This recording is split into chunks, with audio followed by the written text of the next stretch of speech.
नमस्कार दोस्तों। आज हम लोग vector analysis of law of reflection देखेंगे। मतलब परावर्तन के नियम नियम का वेक्टर स्वरूप।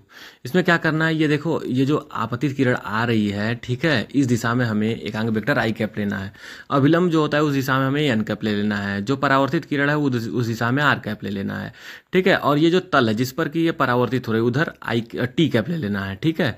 जब इसे हम लोग क्या करेंगे, इसका कंपोनेंट तोड़ते हैं तो जो टी कैप होता है उस दिशा में हमें आई कैप का कंपोनेंट साइन थीटा मिलता है, और उसके बाद आई कैप का एन कैप के अपोजिट दिशा में कास थीटा मिलता है, ठीक है। तो इस तरीके से हम लोगों को अगर आई कैप इक्वल टू लिखना होगा, यहाँ पे देखो आई कैप लिखना होगा, तो साइन थीटा का अगर टी कैप में गुणा करते हैं तो इस दिशा में वेक्टर मिल जाएगा, ठीक है। Sine theta T cap vector हो गया minus cos theta N cap.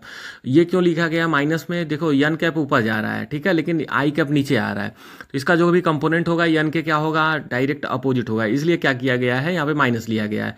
Same इसी तरीके से आर कैप को ले सकते हो, R cap equal to sine theta T cap, क्योंकि आर कैप भी देखो ध्यान से इधर ही जा रहा है, इस दिशा में ही जा रहा है, ठीक है। तो उधर उसी डायरेक्शन से अगर हम इसका हॉरिजॉन्टल कंपोनेंट क्षैतिज दिशा में कंपोनेंट लेते हैं, टी कैप के दिशा में चलेगा, इधर की ओर चलेगा, इधर को चलेगा, तो इसलिए हमारा साइन थीटा टी कैप हो गया। साइन थीटा से मल्टीप्लाई अगर करते हैं तो इस दिशा में हमें मिल जाएगा एकांक वेक्टर, सॉरी एकांक वेक्टर कह रहे हैं, वेक्टर मिल जाएगा। फिर उसके बाद ये ऊपर की ओर जा रहा है, ठीक है, आर देखिए इसे ऊपर जा रहा है, इसका जो वर्टिकल कंपोनेंट होगा यन कैप वाले डायरेक्शन में जाएगा ऊपर की ओर इस तरीके से, तो कास थीटा यन कैप लिया गया।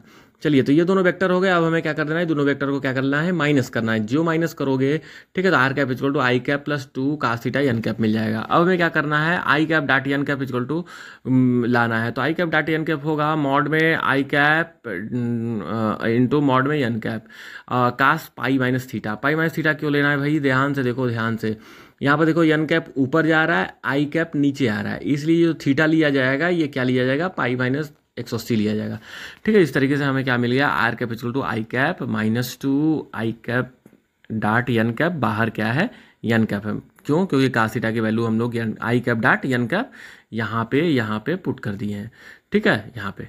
तो इस तरीके से आप लोग क्या कर सकते हैं, लॉ ऑफ रिफ्लेक्शन को वेक्टर फॉर्म में एनालाइज कर सकते हैं। इस पे कुछ क्वेश्चंस हैं जिन क्वेश्चनों को हम लोग क्या करेंगे, सॉल्व करेंगे। मिलते हैं फिर बाद में, बाय बाय।